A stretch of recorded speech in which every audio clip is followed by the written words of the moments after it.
We're live from Mount Shasta.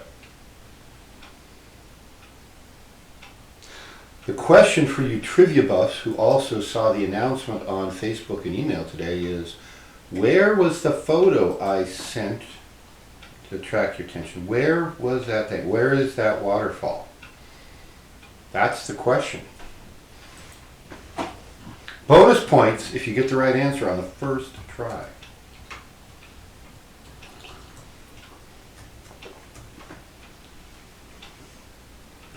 Bonus points.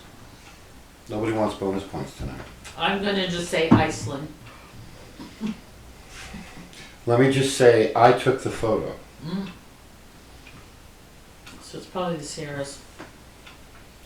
I took the photo someplace local. So it's not Iceland. And it's not the Sierras. It's not the Sierra Nevadas. All right, so. Well, if somebody asks me that by the end of the show, I might be inclined to share. I mean, last week's was pretty obvious. I've kind of gone on a different trend with these photos to announce things.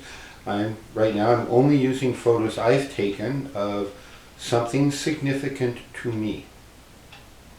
So, the mountain last week, some of you may have recognized. Big white mountain, north of Redding, south of Oregon. Black Butte? White! No. You see what I have to put up with? And then they wonder why esoteric teachers use the term herding cats to describe dealing with students. Hi, everyone. Welcome to let's just get on with it. To the show. This is the Toltec Discussions with Golden Eagle. And today is a transition point. We're finishing a series today that has been going for 3 months as of today. Well, we missed a couple weeks, so 12 sessions, called the Tonal, or more specifically, Mastering the Tonal. And if you've paid attention, you've mastered your tonal, and it's time to move on. We have meows coming from the studio audience. Meows? Herding cats. Herding cats. The online audience. Do we have an online audience? So far, we have Dennis Brown. Hey, Dennis! Thank you for tuning in. William Rolling. William Rolling. Rolling.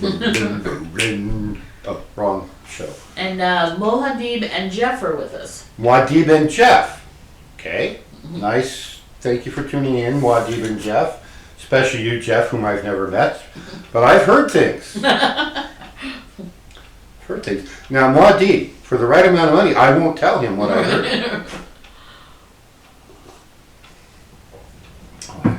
Hadn't had roasted aroma in a while. Huh? Okay. So, we're wrapping up and re-summarizing some of the major concepts about how to master your tonal, which is also going to be a nice way of kind of summarizing a brief overview of Toltec philosophy. And it's not just at an introductory level, but there's some advanced things in here. So I think tonight's discussion, which might be done before midnight,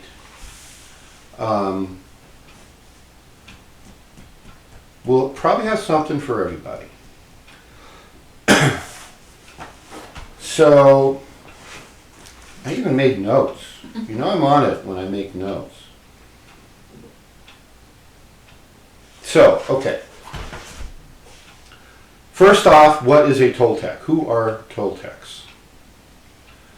The Toltecs are not a race. That's the most important thing to understand when you read anything about Toltec, whether it's legit from a legitimate Toltec author or whether it's illegitimate from an illegitimate Toltec author like an academician.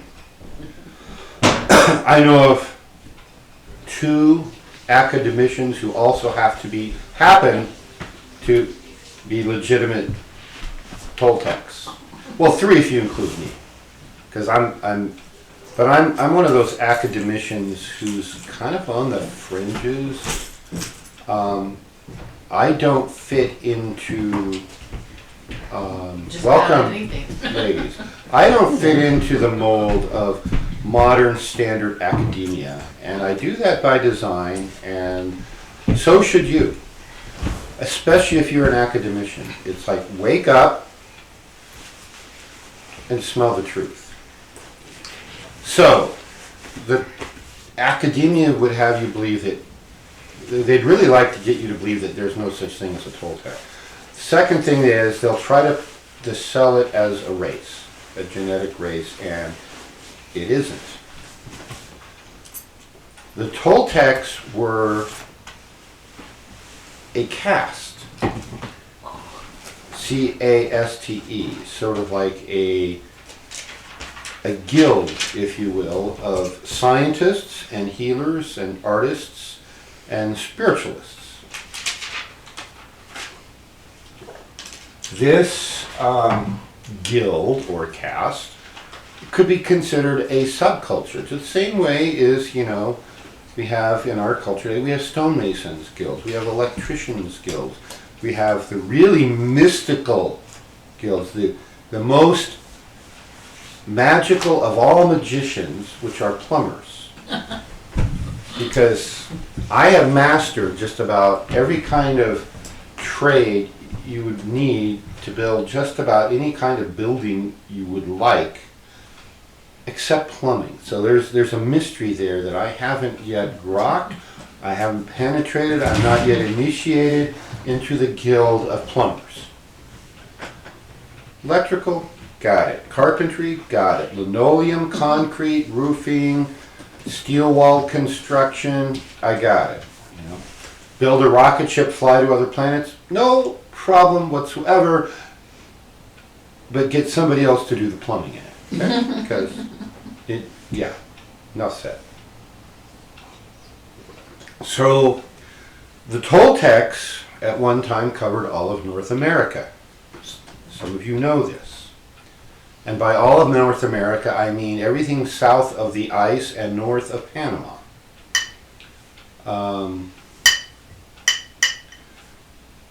The Toltecs were survivors of a place called Atlantis. If you're an academician, it's somebody who does something in an academy, okay? Let's just call it that.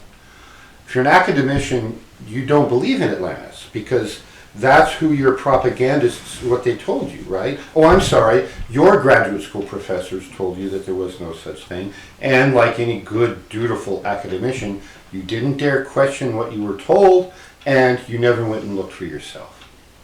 Because if you ever did go look for yourself about Atlantis, and you spent anything more than 5 minutes looking, you will have encountered a book called Atlantis, the Antediluvian World by a former U.S. congressman turned author named Ignatius Donnelly, who documents an enormous mountain of evidence that yes, Atlantis existed, and yes, it was right where Plato said it was, which was right where Solon the Egyptian said it was, which is right in the middle of what we today call the Atlantic Ocean. So, until you've read Atlantis, the Antediluvian World by Ignatius Donnelly, and you've dealt with all the data he presents, you have no official right to have any official opinion on Atlantis. And he references a lot of books that may be out of print or only in the Library of Congress. So it's not like he's just making stuff up. No, he did a lot of field research. He did legit research, and good for him. He was back. He was a congressman a couple of centuries ago, back when congressmen still knew how to read, and he went to the Library of Congress. and he read, and he took copious notes, and he wrote several books, and that's the one you need to go read first if you haven't already. So, the Toltec lineage comes from individuals who left Atlantis and came to the continent we call North America now. Other Atlanteans went in different directions. Some became known as Egyptians. Some became known as Scythians. Some became known as a host of other cultures around the world. Some became known as Berbers in northern Africa. And some of the Berbers left and went on a very long trek and became known as Hawaiians. So Atlanteans got around. And they shared knowledge. That was their mission once their continent blew up. And blowing up continents is another story for another day. So they had to go somewhere, right? The ones who survived the destruction. And they offered to share their knowledge. And many of the cultures in North America accepted the offer because they say, wow, you got some cool stuff there. And it was technology, it was scientific knowledge, it was healing knowledge, it was knowledge of how to have a civilization where everybody got along. Can you imagine a civilization? See, they always accuse, the academicians accuse everyone who isn't from here as being uncivilized. And I'm not sure what their definition of civilized is, because the uncivilized tribes were peaceful and got along a lot of times, until much later. But the civilized ones seem to have a knack of just killing everybody that they don't like or is living on a piece of land they want for some reason. You ever notice that? Well, I think it's rather telling that the big contribution of the Romans is that they civilized the world. While they burned Christians and threw them to lions Right. and all that. Yeah. Well, they had to keep the masses from rioting somehow, right? Because the masses were rioting because they destroyed their farming soils. Oh, a lot like now. They had not enough food. Oh, a lot like now. So they had gladiator games in the Colosseum. Oh, a lot like now. And naval battles too. I wonder if there's any lessons that history and academia could learn from that. Nah. So the tribes and the peoples in North America who embraced the Toltec philosophy known as the Toltecayoto, which means the finest creations of the Toltec,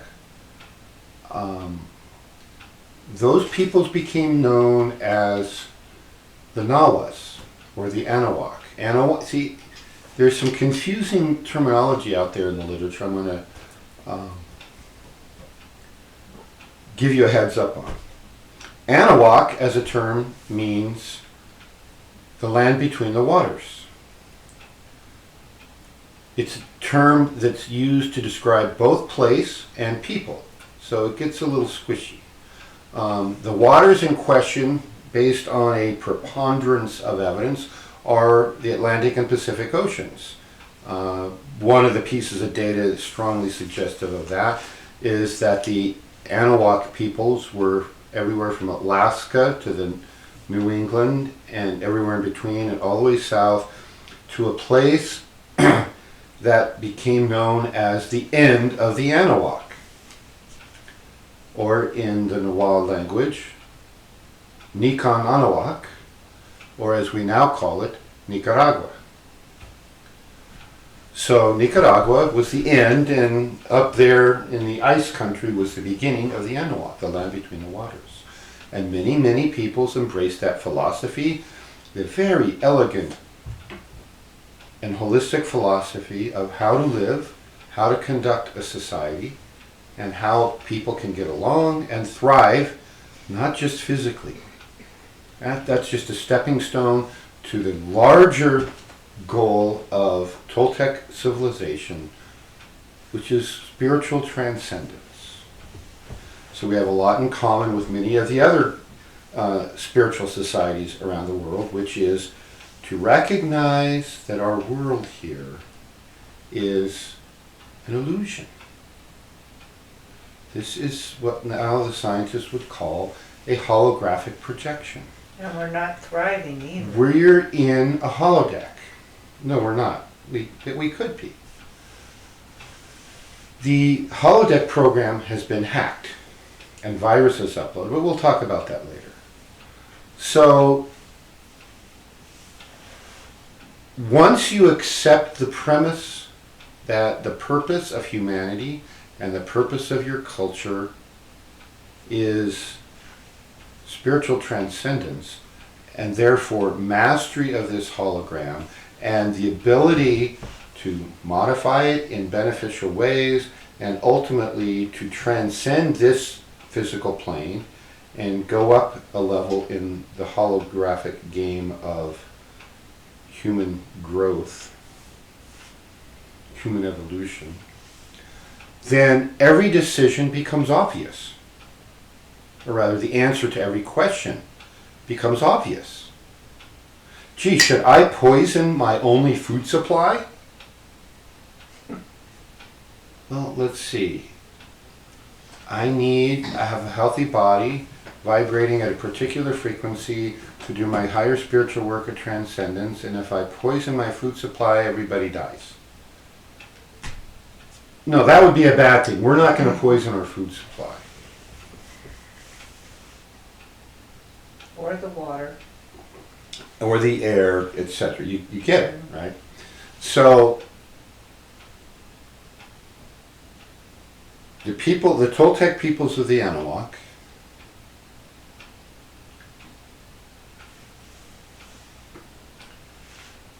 viewed farming and food production, healthy food, plenty for everyone, as the core foundation of their culture. Everybody contributed via labor or knowledge or something. Everybody saved seeds. Everybody worked the gardens. Everybody did something. Maybe you were the person responsible for the irrigation systems to bring water to the fields. Keeper of the water gates. There you go. That was my title once. Really? That. I like that title. Yeah, right? That's impressive. Keeper of the water gates. Now then, in the 1970s, Keeper of the Water Gate had a very different meaning. Right. For those of you who remember 1972 and 71 and 72. And I am not a crook. Yeah. Mm-hmm. You know, I actually have too much inside information on that. I'm not going to talk about it. I was only 11, but I know people who were in it, so I'm just going to remain silent. You know that old adage that if you can't say something nice, don't say anything. Right. So I've this heard time, I'm going to follow it. And that's rare for me, as you know. I know. It's rare for a barbarian. So the Keeper of the Water, yeah, maybe you brought the water, maybe you shoveled the stables and produced the fertilizer. All kinds of things went into food production. Because if you don't have healthy people, and or if you have a significant portion of your culture starving and unhealthy, that's a weight around the neck of the whole culture. You're dragging your collective down. The collective conscience, which was a major tool in this system, if that's not vibrating successfully, the whole group will not be able to ascend and transcend and do what is required to further the evolution of humanity. So I just segued into the next layer up, if you want to think of Toltec culture as a pyramid. The ground foundational level is food production, healthy food production, sustainable food production, where you remineralize the soils, you reintroduce probiotics back into the soil, and Each generation is healthy, healthy, healthy, grows up, produces another generation of healthy food, and you re-healthify the soils and so forth. The next level up is health. Highly sophisticated healthcare system, and I mean a real healthcare system, not what we have today, which is a disease management system. It was a health promoting system, and it wasn't just, here, take this pill or drink this potion. It was, how do you be healthy on all levels? This was holistic health at its finest. Physical health, mental health, emotional health, and spiritual health, energetic health. Wow. All the things that are in my book, published under my academician name of Dr. Cage, called Heal Your Life, Heal the World. So, you've got the core foundation for physical health with your food and a sustainable system, and everybody is healthy, and now you need to train them. Everybody can get any and all education they want. Everyone learned to write, everyone learned to read, everyone learned how to operate their piece of the culture, whether it was the Watergates, and what was your boss's name in that Watergate situation? Was it somebody named Nixon? Oh no, Tricky Dick, that was it. Yeah, we're all dating ourselves, aren't we? Mm-hmm. Not that there's any corrupt politicians these days, Yeah. but I digress. Education wasn't some radical, oh, we're going to do education. You know, everybody did. You wanted to learn something, I never would have had to put up with what I put up with in the second grade when I shut down at school because I was bored out of my gourd. And they called me into the principal's office with the principal and my teacher and my mom and dad, and they're like, I had no idea why I was being called. Why aren't you working? What is this? And it's like, they showed an assignment I'd been given with all these addition problems, and I did like 2, and then I was like daydreaming. Whatever. So why didn't you do this? And I'm bored. Well, it's the same thing we did all last year. It's like, I want something new. What do you mean it's not the same thing? Last year you added 2 columns of 4 numbers each, and now you're adding 3 columns of 5 numbers. I'm like, I'm pretty sure I said something to the effect of, it's still just counting to 10, right? And they're like, well, yeah. Yeah. Well, what do you want to learn, little Arlen? I want to learn trigonometry. And they go, I don't even know how to spell trigonometry. They didn't have a clue of what to do with me, right? In a Tolteca educational lesson, oh, you ready for trigonometry? You've got this down? Oh, come over here. Welcome to the trig class. Hey, everybody, here's Arlen. He wants to learn trigonometry. Oh, well, great. Here, pull up a chair. And you wouldn't have been yelled at. And I wouldn't have been yelled at. So I just had to go through life and put up with that kind of garbage because it wasn't a Tolteca system. And then at the top was the system of organization, and a small portion of that had to do with justice, making sure that nobody got out of line. But that was like minor. Now that's like the biggest part of our culture, is rules and laws and regulations, and now we got rules and laws that, oh, you made someone feel bad. You hurt their feelings. He killed my dog. So yeah, I screamed at the police officer. Oh, but you hurt his feelings. That's against the law. Off to jail you go.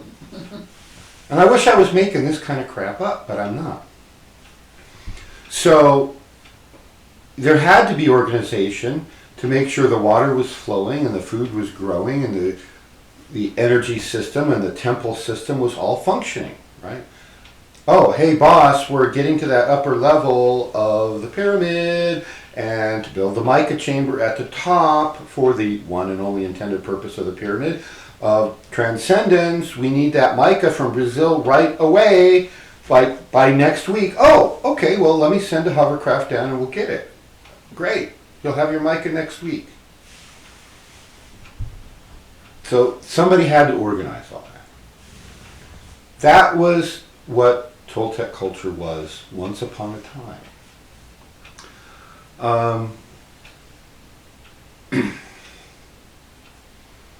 And then we let in the foreigners. And something happened.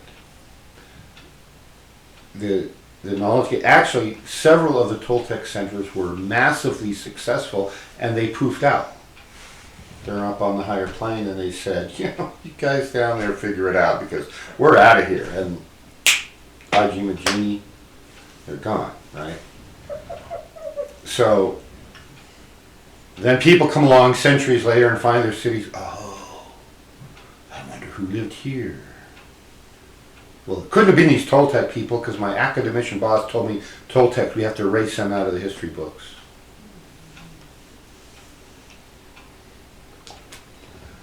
So anyway,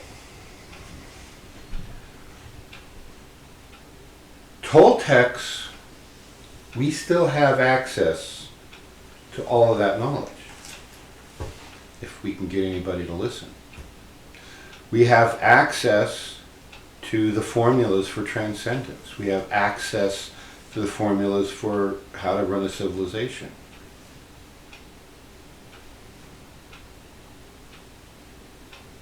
We have access to the secret magical power of the Toltecs.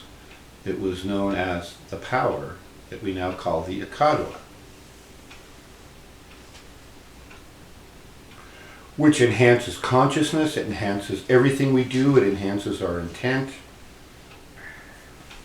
And it's the single most potent tool we have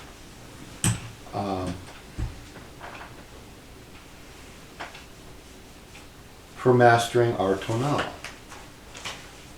Back to that.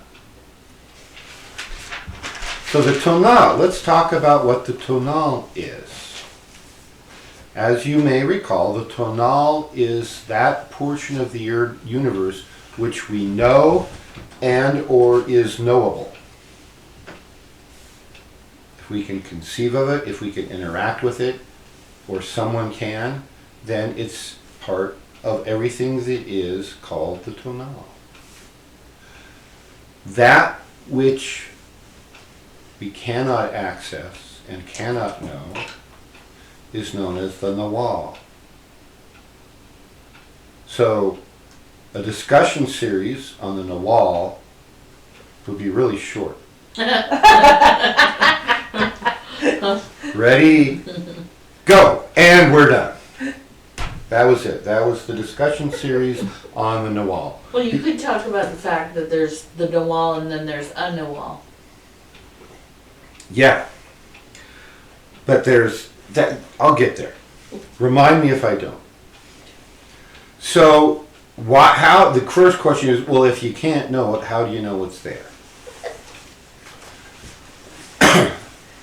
They wrote about it. Well, that's not the answer to the question, though, is it?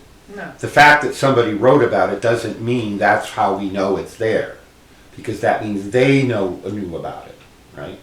No, this is the age-old question of how do we know there's a heaven? How do we know there's a life after this one? How do we know any of that, right? Is somebody has to send messages across the veil. There's ways of pushing the envelope outward. And that is one of the processes we do in the Toltec work, is we are continually pushing that boundary the layer between the wall and the tonal. We're pushing that back into the nawal. And you do that once and you go, oh, I'll bet there's more, right? Mm-hmm. And somebody sends avatars down to say, yo, dudes, wake up. smack, smack. And we want to know more. Well, some of us do. The ones who are on a Toltec path, by definition, you want to know more. Then there's the other 99.8% of the population that we hope that we wake up even a small portion of it. And we hope that we wake up enough that enough of them stay and don't run away screaming, that we can do real work in a real Toltec way of working in groups. So this idea of the knowable universe, the tonal, that's what this series has been about, is we've presented a lot of different ways of how to use your skills and your knowledge to master your universe. And we talked about things like you taking more control over your thinking.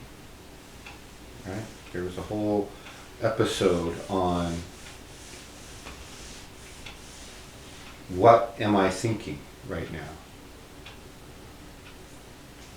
You were supposed to go off and start to implement that into your life. Every time you can think of what am I thinking and why? What am I thinking and why? And when you can do that, then you realize, oh, maybe there's something more important I should be thinking. So what should I be thinking? Well, then that leads us to the Toltec concept and of the intent with a capital I, which is why am I doing anything? Why am I here? Which leads to the concept of I'm here for a reason. If there was no reason to be here, I wouldn't be here. Because it's Monday night and there's Monday night football, right? I could go to the bar and watch Monday night football instead. Family home evening. If only it were football Family season. home evening. Oh wait, is football? It's not even football season. No, it's Oh not. man, I'd be hosed. Boy, would I be hosed. Remember, there was the Super Bowl. Super Bowl, those little bouncy toys. Yeah, right. Yeah. That's actually what the Super Bowl was named after. Kiddies Really? love them. Oh, I love Super Bowls. Oh. Yeah, no, somebody who was an executive when they were looking at this merger between the two pro football leagues back in the 60s, and one of them had a kid who was playing with a Super Bowl, and they're trying to come up with this, what are we going to call this? It's not just the championship game, because we have an AFL champion, we have an NFL champion, now they're going to play. What are we going to call this? And Super Bowl became Super Bowl. It's literally how it got its name. So, yeah, I mean, that leads us to the realization and the knowledge that you are here for a reason, and that you agreed to come here for that reason. So pull your head out and get to work on the reason you're here. And how do you do that? Well, that's probably, other than the Akadwa, the single most important tool that we have at our disposal is your attention. The intent gives you your reason. The attention gives you the means of accomplishing it. And Toltec training is intended to give you a much greater control over your attention, and therefore what you do and how you do it in the world, than people who are just running around in the blue pill world matrix. From shiny to shiny to shiny. Distraction to distraction to distraction. Some of the stuff that we were learning this last weekend, I think it's clear now that attention isn't just, a tool that we used, to accomplish these things, but it is actually a real presence in and of itself, that it's an animating force that we put on things and make them happen. Yeah. You stop thinking of attention as a function of the mind, and you realize then that attention is a palpable substance that you can control.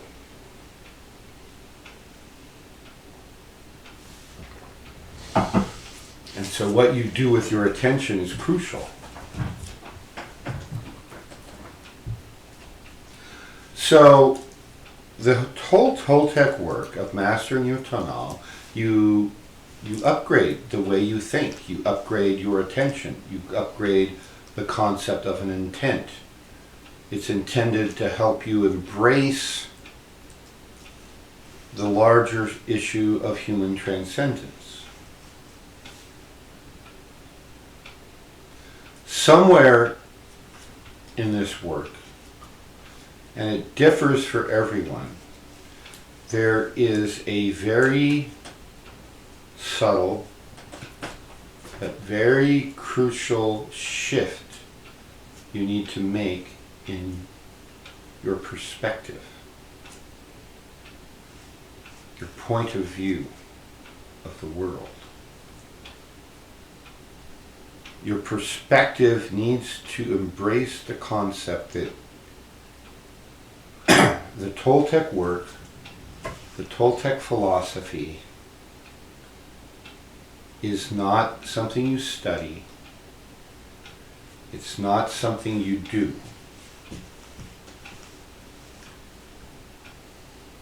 You will have a realization at some point that a Toltec is something you are. You have to accept that to get past a certain point. You know, you can be involved in year after year, decade after decade of going to spiritual classes, doing it, and spirituality becomes something you do occasionally, maybe on vacation, a couple times a year. But yeah, I go to church every year on Christmas and Easter, whether I need to or not.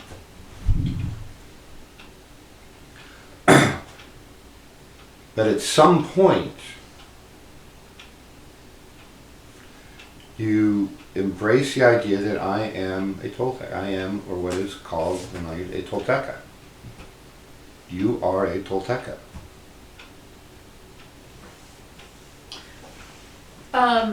I guess, kind of going back to when you were discussing what the Toltec were in ancient times, as more of a caste. Yeah. You could call it, without all the religious significance, like a priesthood caste, where they were people of knowledge. They did have abilities to, do a variety of things. And so they're not the entire group of people, but they are a higher level select group who are doing this work. So in which case, by learning these techniques, we're also taking on that caste. Yeah, that's right. There was a priesthood aspect of it because they held the spiritual knowledge. They were the ones out teaching the cultures they were in. They were the ones who ran the temples, the pyramid temples, which were actually all over North America. And remains of some of the ones are still being found. Farther north than just outside Mexico City or the Yucatan. Those were the later temples and pyramids.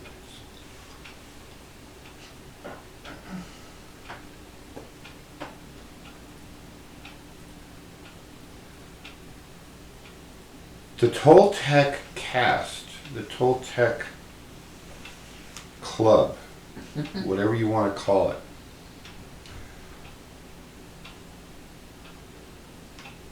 it's not genetic, so you weren't born into it. You had to seek it out. It would be, by today's standards, an esoteric school. They didn't just let anybody in, right? You had to prove yourself worthy. And for people trained in energy and the ability to see the higher planes, you can't hide corruption because it's in your aura. Now you know why our politicians fight so hard, and academia and major religions and governments fight so hard to keep this knowledge from the people, and they try so hard to drug down our children with psychiatric medications. They don't want them seeing that, those auras. They go to great lengths to tell you that's all made up. To keep them from doing that, because as soon as you see the truth in someone's auric fields, you don't believe their lies. You know they're lying. If we all had the ability overnight to see who was lying in those political heads in Washington, I would be shocked if any more than 3% of them would be left. Because they're lying and they sold out to the dark side. And it's obvious.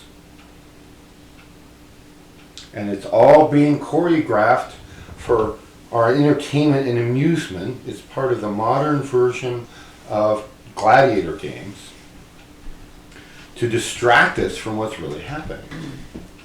So, of course they need to erase the Toltecs from the history books.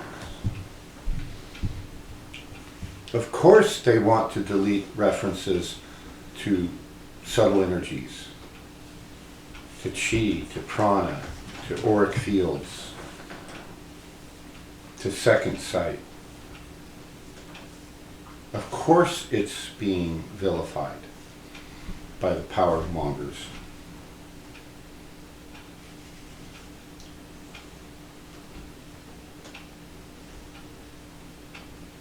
One of the memes I see go around a lot is, they aren't going to teach you the knowledge you need to overthrow them when you find out they're corrupt.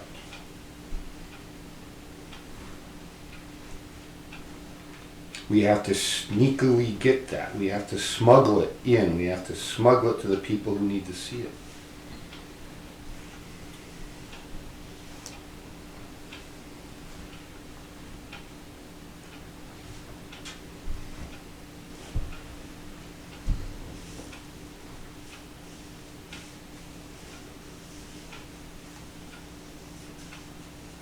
So the first part of this process, for those of you who aren't formal students in a Toltec lineage,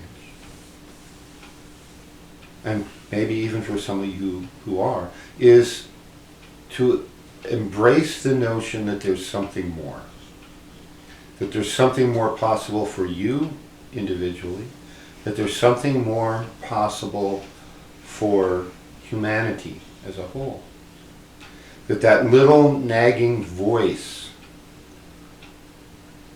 at the back of your head that's been there all your life, whispering that there's something you need to do, that voice is real. No matter how much your parents may have tried to tell you it was all in your head, no matter how much your teachers, your co-workers, your spouses, your significant others, oh, that's nonsense. Just go back to work and buy me another shiny bauble. There really is a voice. And yeah, it's in your head. And that doesn't mean it isn't real.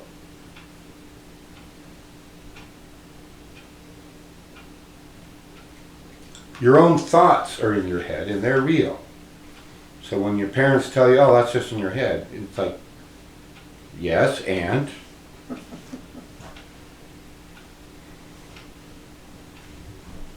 And it's telling you to get off your rear end and do what you're here to do.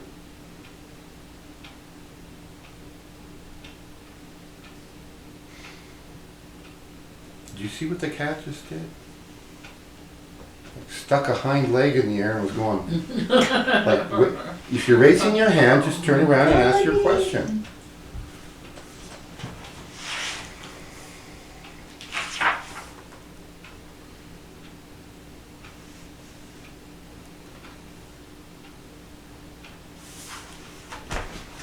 So part of this Toltec work is about the long term. And I don't mean from now until next week. By long term, I'm talking about eons, thousands of years, many thousands of years. I'm talking about many, many generations of these human biological machines. The most famous city, well, in my mind, the most famous city of the Toltecs was Teotihuacan, but it really is era dependent. Later it was Tula, before it was somewhere else. But Teotihuacan is where the Great Pyramids are outside Mexico City. That is known as the city where gods are made. Or forged, would be another good word. And that's the purpose of humanity, is for humans to become gods, or more correctly, to bring the full capabilities of God into the physical world. Because creation of the universe isn't done. In fact, it's closer to the start than it is to the next major endpoint.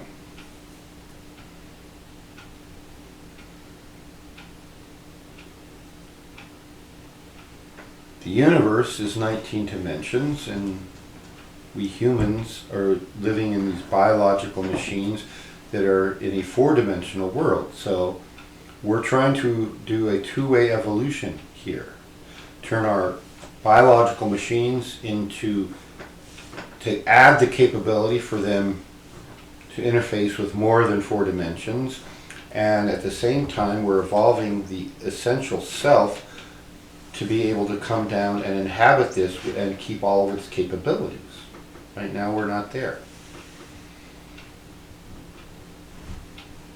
There's things that can be done here in the physical world that can't be done at the higher planes. And if you're part of a spiritual tradition that's trying to get out of here, then you've missed the boat entirely. If your goal is ascension and whatnot, ascension is getting out. Transcendence is becoming everything that you're here to become. You're here on a mission. You have a purpose. If your only desire is to get away, then you've missed your opportunity to evolve your essence, which can only be done while you have an incarnation. And you're missing the chance to contribute to this great work. And you're going to get back before the karmic board, which is very, very remarkably similar to the soft disclosure movie called Defending Your Life.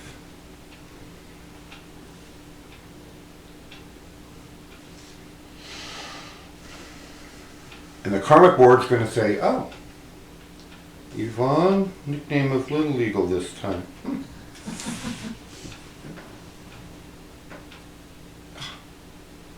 You did what?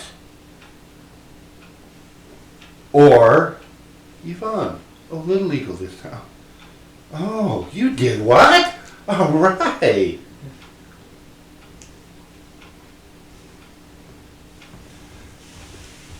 You don't want to be in that situation explaining why you totally screwed the pooch, to use the pilot term, and blew your incarnation entirely and did nothing you came here to do. The whole universe is waiting on each of you to figure out what you're here to do and then do it. I don't want to put too much pressure on you, but that's what the universe is waiting for, because that's the only thing you're here for.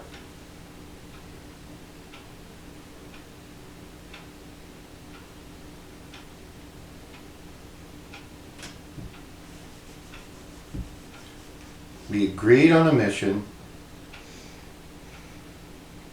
and it's up to us. Now, the cool thing is, We have at our disposal an almost unlimited amount of help. Ah.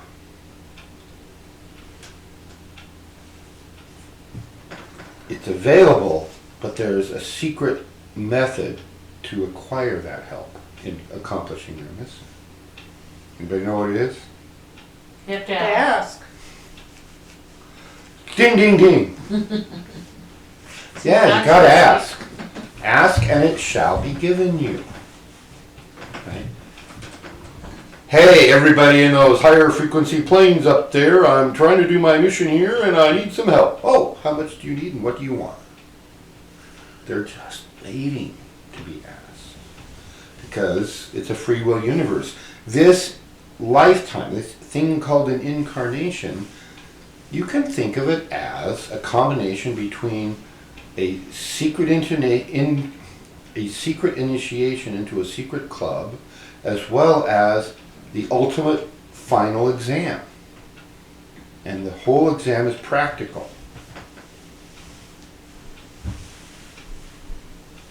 And because of that, you have what's called free will, free choice, free agency. Nobody else will interfere, on the higher planes, will interfere with you bumbling and stumbling your way through the maze. But if you want help and ask for it, you're entitled to have it.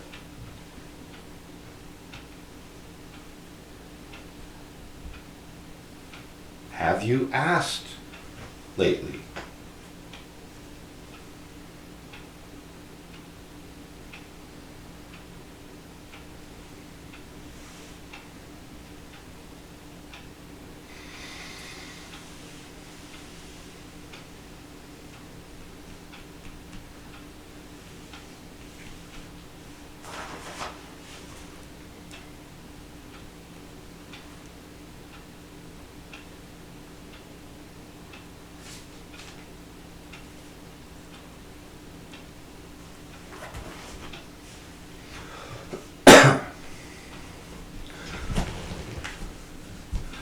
So to master that process, you ask for help, you use the Akadu, you turn it on, you continually monitor yourself, you provide feedback.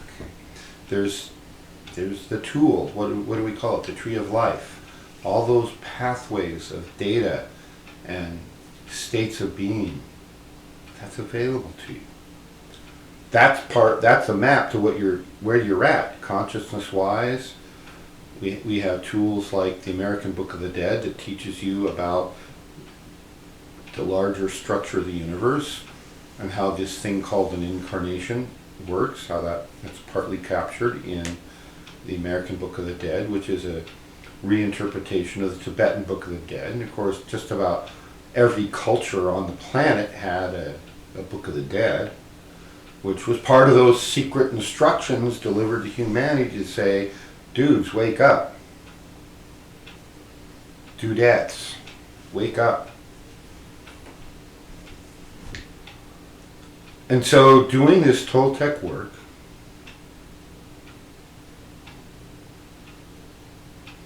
means there's a few key perspective changes. One, you become the Toltec.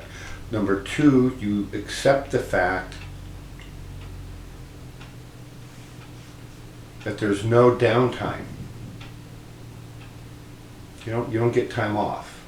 It's not a 9-to-5 job, 5 days a week, and then the other 128 hours of a week are yours. If you're going to do the great work, it's 24/7. Oh, but what about my sleep? We do work in the dreaming. We access the higher planes. We keep going.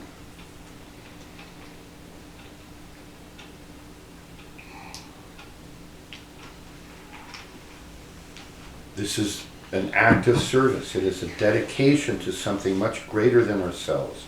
It is dedication to the highest. It is dedication to serving the future of humanity, which is the whole purpose of humanity, is to bring the capabilities of God onto the physical planet. This planet is very different than others. And I don't just mean the one we can see from here, like Jupiter, which is a big gas orb, right? You can't even walk on it. You'd sink. You can't breathe it, you'd die. So don't go to Jupiter.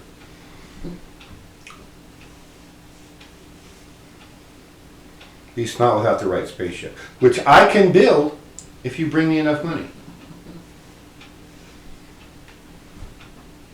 But you have to bring the money.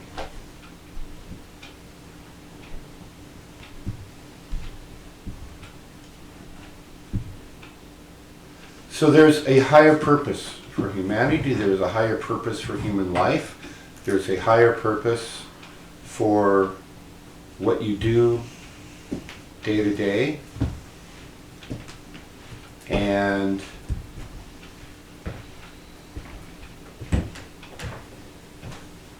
the Toltec philosophies, the Toltec consciousness work is designed to help you master that.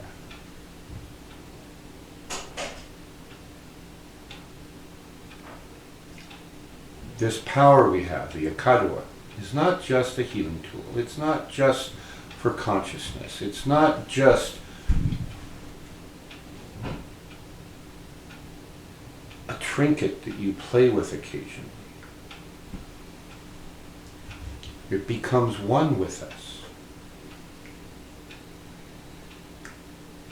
We already are an extension of the consciousness of God. The Akadwa just helps us connect with that source much more strongly than when we didn't have it.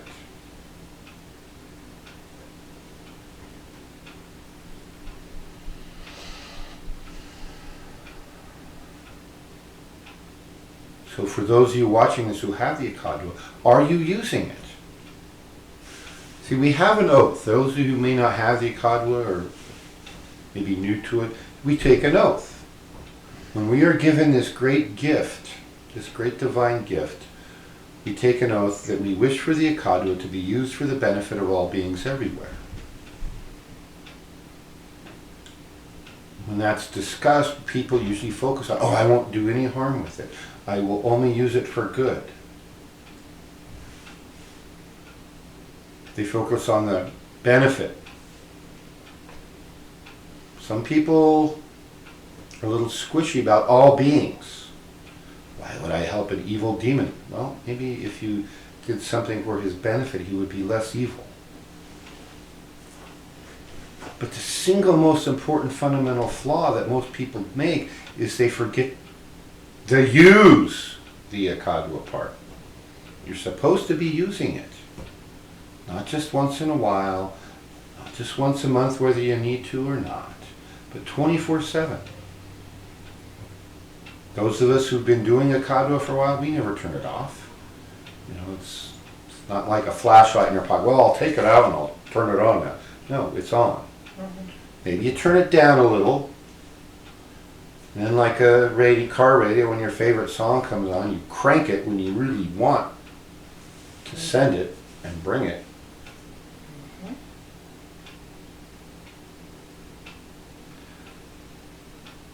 But every day we should be doing our work.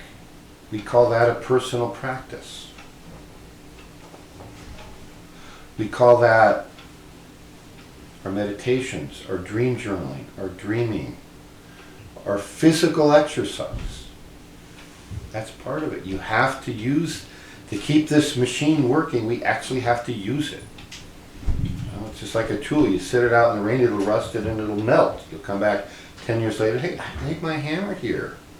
It's just a pile of rust. You got to use it, you got to care for it. We have to push the envelope.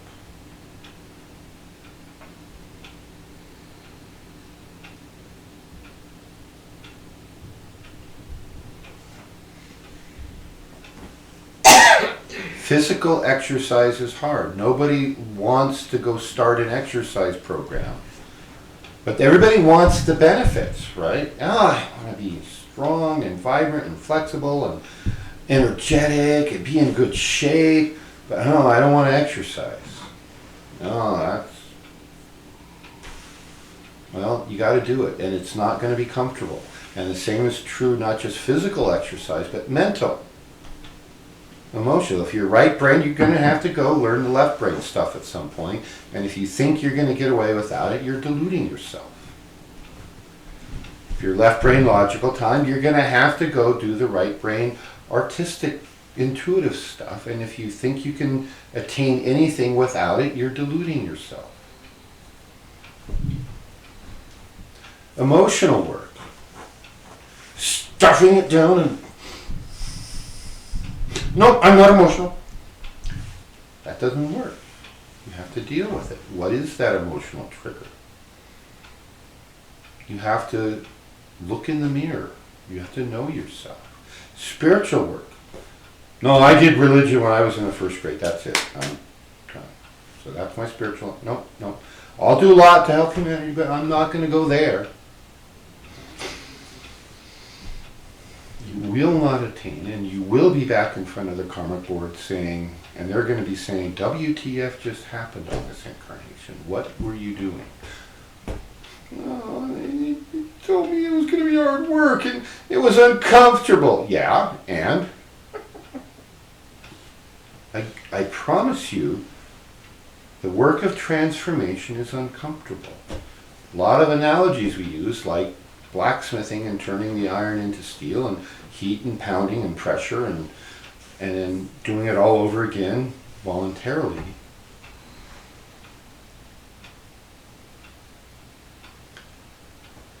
So I promise you it's going to be uncomfortable. And if anybody says you can accomplish anything spiritually without discomfort and by always remaining comfortable, they're lying, or they're deliberately trying to pull you away from a legitimate path. Higher work is guaranteed to cause physical, mental, emotional, and spiritual anguish and discomfort. And you need to just smile and learn to like it. Doesn't mean you don't feel the discomfort. It just means you learn to like it and accept. At the very least, you have to accept it. But it's better if you actually embrace it and like it. Right? That's what we really want to have happen for us.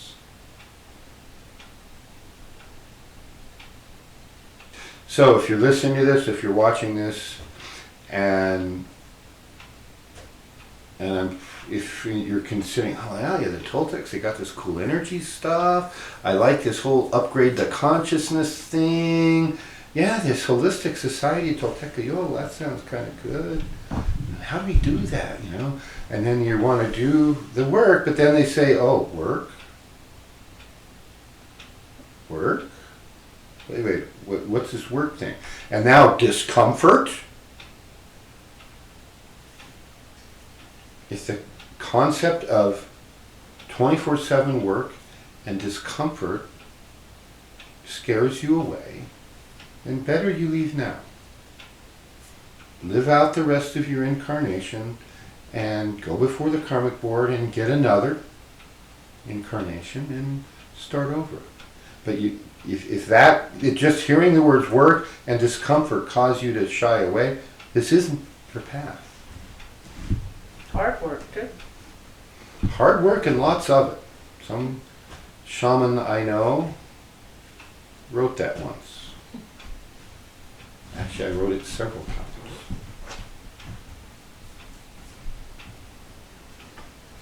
But if you are attracted to any aspect of this, like the energy for healing, which is how I got into this, and next thing I know, what am I taking this class for? 10 years later, here I am, teaching shamanic classes, herding cats in my own esoteric school. You hear that, cats? Oh, the black and white one walking around here on 4 legs with their fur, they're the easy ones to herd.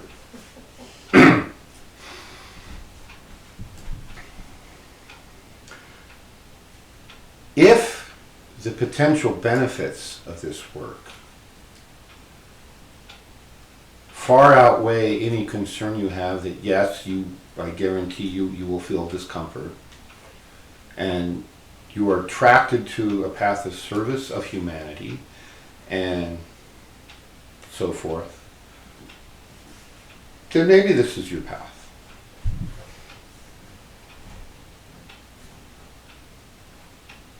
Maybe not. Some people run away screaming. There isn't a shaman anywhere who's been in business more than a month or two who hasn't had people run away screaming.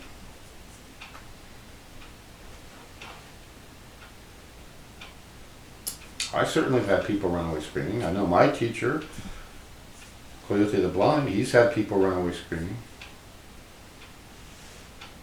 Another shaman dude I know is E.J. Gold, and he's had plenty of people run away screaming.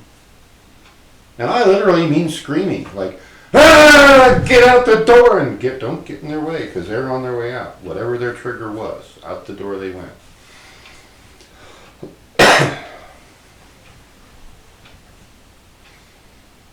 If this isn't for you, that's okay. There's other paths, there's even other esoteric paths. There's other work you can do to be of service to humanity that doesn't involve this level of work and intensity. Mm-hmm. What I will tell you is that this is the most rewarding work I have found. It is the most transformative work I have found.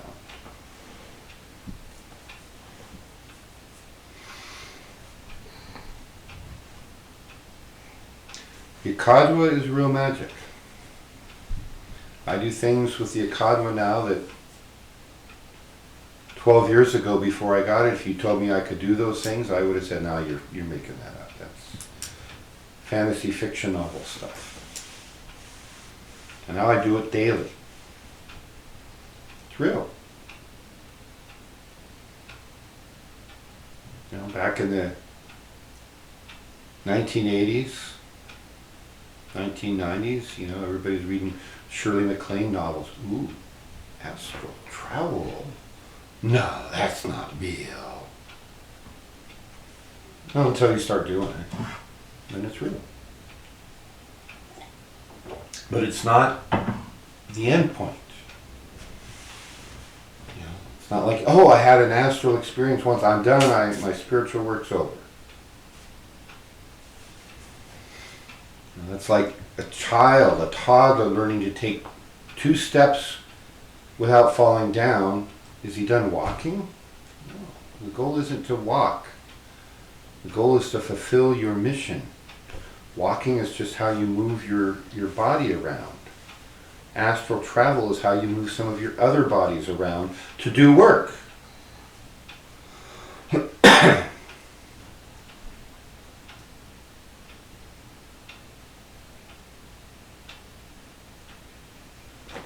There are work opportunities in a Toltec lineage, in any esoteric school, and the goal, some of them I've mentioned, be a service to humanity, help humanity evolve beyond our present state and condition.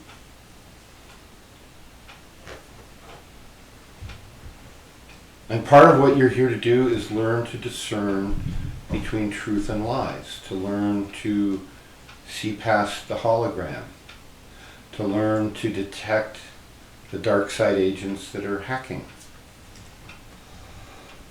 And yeah, there's hacking going on in consciousness. The collective consciousness field is under assault, just like we all are, and we have to unify and stop them. This is an ongoing process that mostly takes place on the higher planes.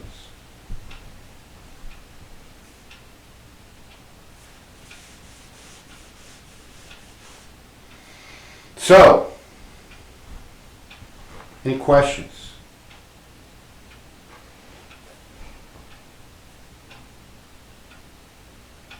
I want to check the chat feed and see if anybody online has questions or comments.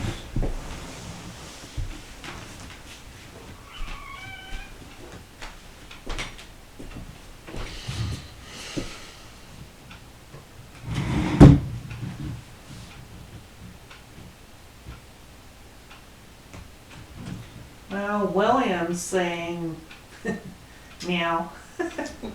Just don't wear the belt. I graduated from this high school.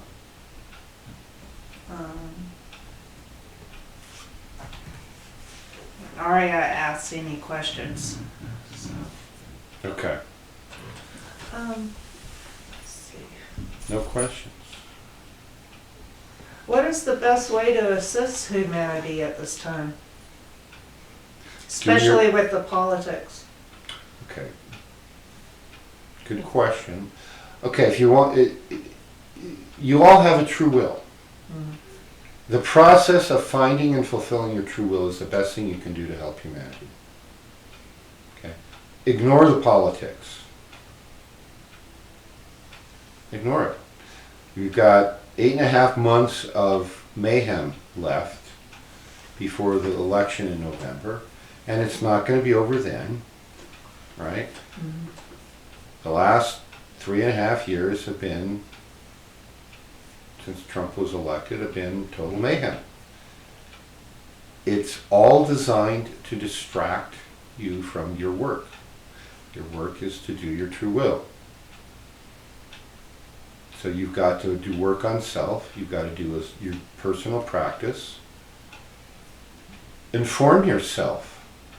You know, I was at, I probably mentioned this at some time before, but a couple of years ago we were at, a little over a year ago, I guess. We went to a conference where I was releasing my book, and we had this one young woman. I still remember her. She walked up, she talked to us both, Ori and I, about my book. This sounds really great. And it's like, oh, did you like it? Oh no, I won't read it. Well, what do you mean you won't read it? Oh, I don't read. You just said that everything in here sounds like something you need to help your life, and you won't read it. No, I just won't read it. I don't read. Wow. It's only 30-ish, maybe plus or minus a few years. I'm a poor judge of people that young in terms of what their age is. Yeah. Well, anybody under than 50, it's like, okay, that they're young. After this year, it'll be anybody younger than 60. 10 more years, it'll be anybody younger than 70. They're young. Right? Mhm. So, yeah, it's like there's absolutely no difference between someone who cannot read, who is never taught, and someone who chooses not to read. Mhm. They both have shut down their ability to learn. So keep learning, learn everything. Reading my book on this modern scientific presentation of the concepts of the Tolteca Yodel philosophy called Heal Your Life, Heal the World. That would be a good place to start if you don't know what to read first. Go read that one. But do your will. If you don't know how to do that, come talk to us. Come talk to me. But find and fulfill your true purpose. Don't learn to discern truth from lies. The way you do that, you have to read. You have to inform yourself. You have to research. If you can't research the current events and get beyond what the talking heads in Washington are telling you on stage, realize everything on stage in Washington, D.C. is a performance. It's scripted. All the mean things that one politician says to another on the other party, on any issue, it's all scripted. And when the cameras are turned off and they go back behind the scenes, then they're all talking and joking at the parties together, because it's just like actors in a cast. You know, like the one I wrote about once was the cast of Romeo and Juliet. The Montagues and what's the other one? The McCoys? No, the Hatfields and McCoys. Capulets. Capulets, thank you. Ding, ding, ding. You know, the two families, one from Romeo, one with Juliet, and they're warring fans, and the young son and the young daughter fall in love, want to get married, so of course we have to kill everybody. Right? But after the play, The whole cast goes out, has dinner together. They go drinking, partying, yeah. It's all for show. Everything in Washington's for show. Same for Sacramento. It's a method of dividing and conquering. Now, some of the issues are real. Racism is real. And on down the list. And the environmental toxins is a real issue. That has a real effect on our life. And you can't pay an extra tax and take the toxins away. When they fine these companies for having polluted, that doesn't clean up the mess. We need to, which is especially frustrating as an example, because every polluting toxic technology we're using, we have non-toxic alternatives right now. So do something to make the world a better place. Pick an issue. Go through my Heal Your Life book, whether it's environmental toxins, or vaccinations, or nutrition, or farm soils, or the forced psychiatric drugging of our children. Pick an issue and get involved. But know that every single problem we have as a culture has multiple solutions sitting on the shelf right now that we're not being allowed to use, or we're not being told about. The Jetsons cars I joke about already exist. That technology is on the shelf. The free energy, which extracts energy directly from the quantum field without needing to burn oil or coal or solar or wind or any of that.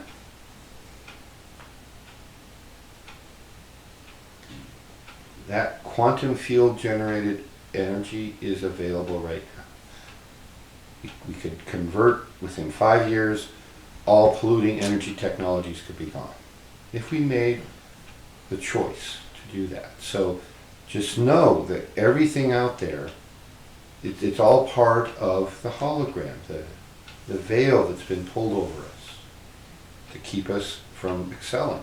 It's up to us to throw that veil off. That's also a part of the Toltec work. So do your will, learn the skills, the techniques for how to see past the subterfuge. And if you want more detail, then talk to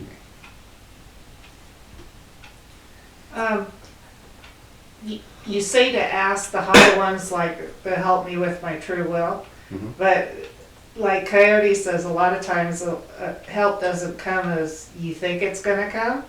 And how can one ask and get good help instead of something that, I mean, I'm not saying I don't want to work for it or anything, but not to have a boulder hit me between the eyes like at 300 miles an hour. Well, what do you mean by good help? Well, I mean, I want to help guide me to my closer to my true will, and I Coyote says I'm really close. Right. But I don't want to have a severe hardship in getting to that. I mean that's super painful. So you're trying to remain comfortable. No, it's yes, you are. Yes, you are. You're trying to do it somehow that's easy, and you're at a cusp. And to do the transformation, you got to go in the fire. You've got to be forged. Okay. And it's not going to be comfortable. So your consciousness doesn't have all the capabilities forged yet.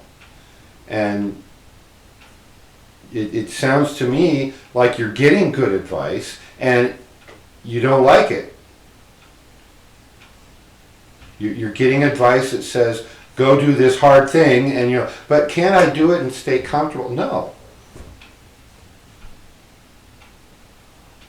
Because when you tap in and you've made this shift, the key shifts And there's several along the way up the tree of life. Oh, it's over there.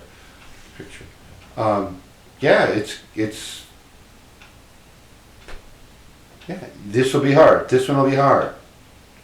Malkuth to Yesod is hard. Yesod to Hod is hard. Hod to Nitzak is hard. And all of this lower tree up to Tiferet is really, really, really, really, really, really, really, really, really hard. And it's uncomfortable. And it's earth changing.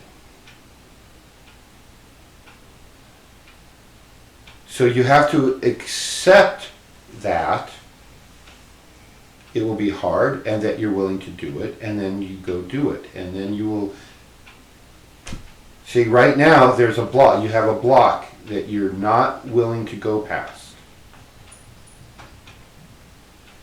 And so they're not telling you what's past that because you haven't embraced the need to go past the block. And clearing the block will be hard.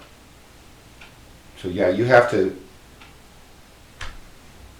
do whatever it takes to get past that block. And a willingness to do it and to suck it up. And it's sort of like, you know, you want to be an Air Force pilot, but you don't want to go to boot camp. You want to fly in jets, and you want to fly the one that goes to Mars, and you want to do all this. Well, first step is boot camp. Go watch the movie Officer and a Gentleman, right? I know it's old, but it's where they're training. It's a boot camp for Navy pilots is what it was about. And all their trials and tribulations. And yeah, it's like, what was the... She went on to become a famous actress. I can't remember the actress's name, but she was she had the brains, she did everything, but on the obstacle course, she couldn't climb the wall. 10-foot wall with a rope, and you have to climb over. Can't do that, you flunk. She could do everything else, but she had to do that. That was her block.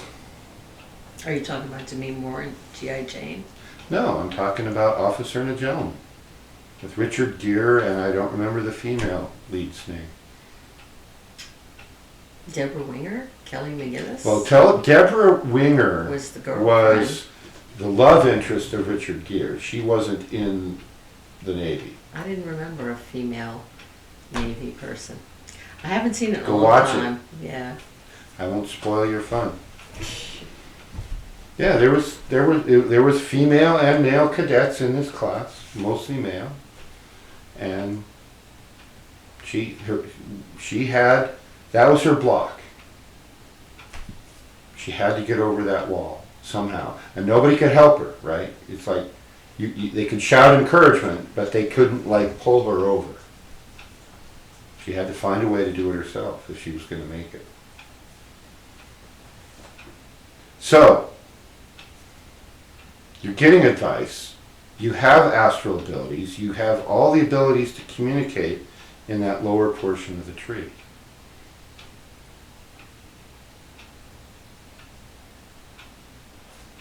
So, you have to deal with your block. We can talk more, one-on-one later, but yeah, you've got to embrace that and be willing to go past it.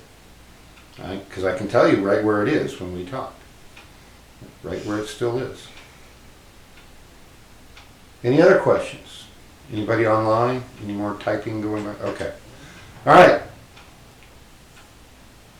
Thank you all. That's it. Next week we'll have a new series of some type or another that will have something to do with Toltecs and how to be a Toltec in the 21st century. But I don't know what it's going to be. I haven't finished a meditation on it yet. The mystery series. The mystery series, that's what we'll call it. All right, do good, avoid evil, everybody. So where does grok come from? Grok, G-R-O-K. Or is it that might be Star Trek? Nope. Well, it might be, but it isn't.